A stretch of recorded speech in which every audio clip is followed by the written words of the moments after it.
We continue now at the top of Daf Kufayin Gimel Amud Aleph in Meseches Bava Basra. This is Bava Basra Daf 173a. And the previous Amud, the Gemara inferred from our Mishnah, if you have two people in a city with the same name, two Yosef ben Shimons in one city, they are able to take out a shtar chov to collect from someone else. We don't assume that the Yosef ben Shimon who's producing the document, he's not the real lender. Maybe it fell from him and the other Yosef ben Shimon found it. We do not assume that. That is inferred from our Mishnah. And the Gemara now continues and asks, but what about the following Brisa? The Brisa says, Keshem she'ein motzian shtar chov ze al ze. Just like the two Yosef ben Shimons, they can't take out a shtar chov against one another, because each one can claim they are the actual lender. Kach ein motzian al acherim. So too, they cannot take out a shtar chov against others. And so it seems like from this Brisa, against the inference from our Mishnah, it seems according to the Brisa, the Yosef ben Shimon, either Yosef ben Shimon, cannot take out a shtar saying they're a lender against somebody else. And the Rashbam explains, this is a question on everyone. And even Abaya, who in general is concerned with nefila, that a shtar might have fallen, but if it's a situation where it has to have fallen from one Yosef ben Shimon and been picked up by the other Yosef ben Shimon, that's the concern. That even Abaya agrees is not a concern. So if that's the case, why does it say in the Brisa that they're not able to take out a shtar against others? Why does this Brisa seem to disagree with the inference from our Mishnah? And the Gemara continues and answers, what is the Mishnah, our Mishnah, and this Brisa, what are they arguing about? Biosios niknos b'mesira kamiflagi. They're arguing about whether the contents of a shtar, again, the letters, the contents of a shtar, can they be acquired by giving it over to another party?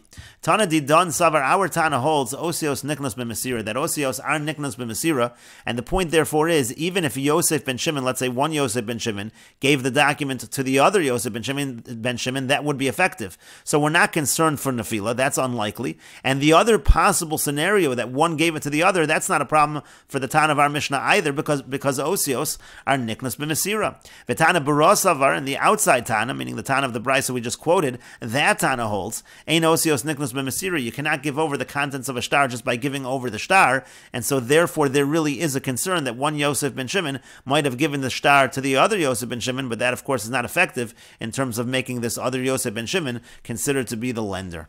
And the Gemara continues by saying, if you want, I could say another answer. The kuliyalma osios niknos b'mesira. Everybody agrees that osios are niknos b'mesira. And again, if that's the case, so we should have no concern over here. Even if one Yosef ben Shimon gave it to the other, it should not be an issue. However, v'ha'acha b'tzarech laviraya kamiflagi. Here they're arguing whether evidence needs to be brought. The person needs to bring evidence that this is in fact what happened, as we'll see in a moment. Tana didan savar ein tzarech laviraya. Our Tana holds there's no need to bring any further evidence, and therefore it's no problem. Yosef ben Shimon can take it out, and even if he received it from the other Yosef ben Shimon, that is fine, because osios are niknas b'mesira.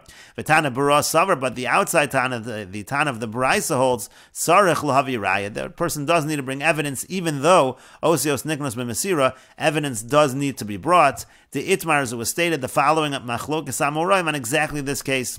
Osios niknos b'mesira, we know that the contents of a shtar can be acquired through mesira. However, there's a Machlokes Amoraim. Abaya Omar tzarech laviraya. Abaya says still the person does need to bring evidence. For Rava Omar eino tzarech laviraya, and Rava says the person does not need to bring evidence. And the Rashbam explains, again, even though osios are niknos b'mesira, achraya ve'edim, nevertheless, a person does need to bring evidence and witnesses. Tzarech she'masru lo lozeh b'fneihem. You have to have witnesses that say that this document was given from this person to that person. De lo nema pikadon hu etzlo, because otherwise we might say the reason why he's holding the document is not because it was transferred to him. It's not because the debt that's in the document, for example, was transferred over to this individual. Maybe he's just holding the document as a pikadon. He's just watching over it. Oh, hishmito mimenu. Maybe he took it from him. And this could be the exact machlokus between our Mishnah and the Brisa. They're arguing the same machlokus that Abai and Rava are arguing. Does the person need to bring evidence or not? Again, our Mishnah is not concerned with bringing evidence, and that's why it's fine for Yosef ben Shimon to take out the documents against others, but the Tana of the Brisa is concerned to bring further evidence. And the Gemara continues, Amar Abaya says, Mina Aminallah, from where can I prove to you that evidence does need to be brought? The Tanya, as we learned in the following Brisa, brisa, echad min ha'achin, let's say one of the brothers, shehashtar chov yotze mitachas yado. Let's say he has a shtar chov from the father. You have a bunch of brothers that inherited from their father, but one brother happens to have a shtar chov, and he says that the father transferred to him exclusively this shtar chov. He's the one that gets to collect the debt. So the brisa says, olav lo havi raya. The brisa says he has to bring evidence that this is what happened, that he didn't simply take it from the other brothers, but it was really transferred to him.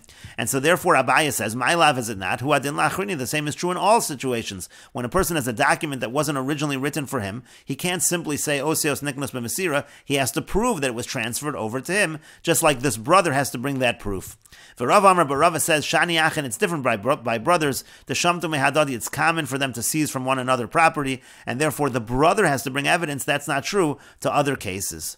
And the Gemara continues, Ika diamri, there are those that say a different version of the above proof, that it was actually Rava who brought this brisa as a proof. Amar Rava says, Mano aminallah, from where can I prove to you that you don't have to bring evidence? The Tanya, because we learned in the brisa, echad min ha'achin, sha'ashtar chov yotze mitachas yado, if one of the brothers has a shtar chov in his possession, olav lahavi raya, he has to bring evidence that it was transferred to him by the father.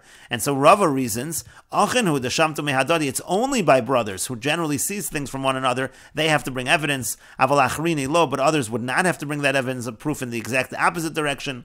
V'Abaya, but Abaya responds, no, you have to bring evidence all the time. But achin, it's trichole, but they wanted to teach specifically by brothers. It was necessary to teach this because al kadai t'chamina, one might have thought, kevin deshamtu mehadadi, since they seize from one another, ema mizdar zahiri, maybe you would say the exact opposite. Maybe they're very careful not to allow one brother to take it from the other. V'lo tzrichi lahavi raya, you might have thought specifically by brothers evidence is not needed. Kamash malon, that's why the brisa teaches that even by brothers evidence is needed. And the Gemara continues, Ve'lo hadatanya, but what about what is taught in the following brisa? This brisa brings another opinion, Kashem shemotzi and hein shtar chov al acher, in the case of two Yosef and Shimon's, just like they are able to produce a shtar chov against others, kach motzi and zal zeh, according to this brisa, they're able to take out a shtar chov one against the other. That goes against our Mishnah, and it goes against the brisa we quoted above. In this brisa, it seems to be saying that one Yosef and Shimon can take out a document, take out a shtar to collect from the other Yosef and Shimon, and we are not concerned that the Yosef and Shimon that's producing the document is actually the borrower and not the lender. And so the Gemara says, B'mai kamiflagi, so what are they arguing about? Why does this brisa say it's fine, and the others say not? And the Gemara explains, because they're arguing whether we write a shtar for a borrower even though the lender is not with him. Tana di don savar, our Tana, the Tana of our Mishnah holds, we can write a shtar, we can write a document for a borrower even though the lender is not with him. The idea is that the borrower wants to have this shtar ready so that when he borrows money, he'll be able to take the money and right away give a shtar, give a document to the lender that the lender can use to collect with. Now, if you hold that you can write a shtar for a lova and the malva is not present, so then you have a real problem by Yosef ben Shimon. Because sometimes the azal agabe safra v'sahadi, a guy will go, the Yosef ben Shimon will go to a scribe and witnesses. V'yamar lu, and he'll say to them, kisvul ishtar deba'inon lemezaf mi Yosef ben Shimon chavri. He'll say, write me a document because I want to borrow money from Yosef ben Shimon, my friend. Uvazar de kasvi v'chasmi le, and after they write the shtar and they sign it for him, nikita le, then he's going to hold up the shtar and say, v'yamar le, he'll say to him, havli meya diazaft minoi, give me the 100 that you borrowed from me. He'll pretend that he's actually the lender and not the borrower, so that can be a real problem, and that's why according to our Tana they can't take out a shtar one against the other.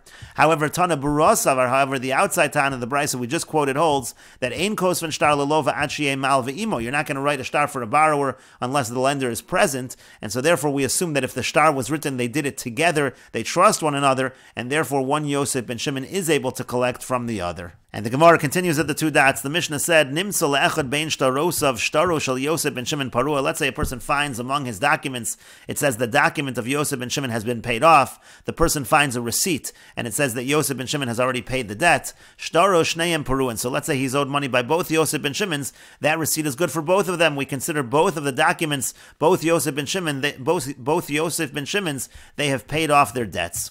And the Gemara says, Taima de Nimsa, the reason why the Yosef ben Shimon's don't have to pay is because this receipt was found. Halon Nimsa, but if there was no receipt that was found, Matzimapik, apparently this person could produce the document, the Shtar Chov, and collect from one of the Yosef ben Shimon's. But the Gemara says that goes against what it said in the Mishnah. V'anon v'lo acher yachol lahotzi alein Shtar Chov tanan. But in our Mishnah it said that a person is not able to take out a Shtar Chov against one of the Yosef ben Shimon's, because that Yosef ben Shimon can simply claim he's not the Yosef ben Shimon that owes the money, it's the other Yosef ben Shimon that owes the money. And so again, it seems to contradict the part of the Mishnah which says that if there's a receipt, then the Yosef ben Shimon's don't have to pay. The earlier part of the Mishnah seemed to say the Yosef ben Shimon's never have to pay. And the Gemara continues and answers, Amar Rabbi Yirmiyah says, B'mishuloshin. We're talking over here a situation where it's mishuloshin, it identifies to a third generation, so it is in fact clear which Yosef ben Shimon this document is meant to collect from. But the Gemara continues, if that's the case, V'nichsi tavra b'shma d'man kasef. So let's look at the shover and see which one of them, if that also is going to a third generation, that will be able to identify which Yosef ben Shimon paid up his debt. And the Gemara says, Amar Rav Hoshia says, B'mishuloshin b'shtar, ve'ein mishuloshin b'shover. The case over here is that in the documents that are meant to collect from Yosef ben Shimon, those go to a third generation. It's clear who is being collected from, but the receipt is not clear. That doesn't go back to the third generation. It can refer to either of them, and that's why we say they are both exempt from paying. And the Gemara continues with another answer. Abaya says, Hachi Kamar, this is what the Mishnah means to say when it's talking about the situation of the receipt. Nimsa lelove bein shtarosav. What's happening is the exact reverse of what we said above. It's actually the borrower who finds the receipts among his documents. He's the one that actually owes money to both Yosef ben Shimon's, but he finds a receipt among his documents which says, Shtaro shel Yosef ben Shimon alai parua, the shtar of Yosef ben Shimon against me has been paid. So he actually gets out of paying both Yosef ben Shimon's shtaros sheneihem paru, and we assume that both shtaros have been paid. The receipt is good for both of them, and therefore he does not have to pay either of the Yosef ben Shimon's. And the Gemara continues at the two dots. The Mishnah said, Ketzad Yasu Yishaleshu V'chula. The Mishnah gave a number of suggestions what one should do if there are two Yosef ben Shimons in a city. You go back a third generation, you describe physical characteristics, maybe if one of them is a Kohen. And the Gemara now says, Tana was taught, Im Hayu Shneim Kohanim. Let's say they're both Kohanim, let's say there are no characteristics, nothing we can write to a third generation. So Yichtavu Doros, you just keep writing generations back until you find some kind of divergence, some way to distinguish one from the other. And the Gemara continues with the Mishnah, Ha'omer livno, if somebody says to his son, Shtar bein shtarosai parua, one of the documents, the debts that I'm supposed to collect, one of them has already been paid off. V'eini odeya ezu, but I don't know which one has been paid off. Shtaros kulan paru, and we have to assume that they've all been paid off, and now the person is not able to collect any of those debts because he said one is paid and we don't know which. Nimtza le'echad sham shnayim, let's say there's one person who actually has two different debts that he owes this person, so then we assume hagadol parua, we assume it's the greater amount that's been paid off, v'hakatan eino parua, and it is the smaller amount that was not paid off, meaning to say, in this situation, if a person says, one of my debts was paid off, and he has two debts from one individual, so that person who owes the money, he has the upper hand, he only has to pay the smaller amount. And the Gemara says, Amar Rava says, Shtar loch biyadi parua. If a person says the shtar that's in my possession, that's already been paid off. So again, if there are two shtaros, hagadol parua v'hakatan eino parua, we assume the larger one was paid off and the smaller one was not. Again, the creditor in this case is at a disadvantage. However, let's say it's phrased chov loch biyadi parua. Let's say the obligation that I have of yours is paid off, meaning he doesn't say shtar, but obligation. Obligation could refer to multiple shtaros. So then shtaros kulan paruin. So then we assume that all of the shtaros were paid off, and he cannot collect, the creditor cannot collect any of the debts. And the Gemara continues, Amar le Ravina l'Rava, Ravina said to Rava, Ela me'ata, but according to that, Sadai mechura lach, let's say a person says, my field is sold to you, doesn't identify which field. Sada gedola, then you assume that it's the larger field, and Sada gedola mechura lo, then you assume the larger field is sold to him. And let's say Sada sheyeshli mechura lach, the field that I have is sold to you, which can imply more than one field. Kal sadosa mechura lo, would that imply that all of his fields are sold to him? That doesn't make any sense. And the Gemara says, no, there's an obvious distinction. Hasum over there, Yad bal hashtar al tachtona, there the person with the shtar has the disadvantage, meaning when a person is selling a field, so the person, the buyer who has the shtar, who's trying to get the fields, he's trying to take the property, he's at the disadvantage, he's going to get the lesser amount, whereas a creditor who's trying to get the money from the borrower, they're the creditors at the disadvantage, and that's why he gets the lesser amount. And the Gemara continues with the Mishnah, Hamalves chaver al yedei orev, if somebody lends money to his friend with a guarantor, lo yipara min orev, he cannot collect from the guarantor. And the Rashbam explains, lo yipara min orev techila, means he can't go first to the guarantor to collect. Ad sheyitva es halova ladin, first he has to take the borrower to court, v'yichayvu bezin, and bezin has to obligate him, v'mein lo malashalim, and then if that borrower cannot pay, oz yipara min orev, so then you collect from the guarantor. Hacham mefarshin la b'gemara b'maskana, this is how the conclusion of the Gemara will explain the Mishnah, and we will continue with this discussion in the next video on Daf Kuf Ayin Gimel Amud Beis.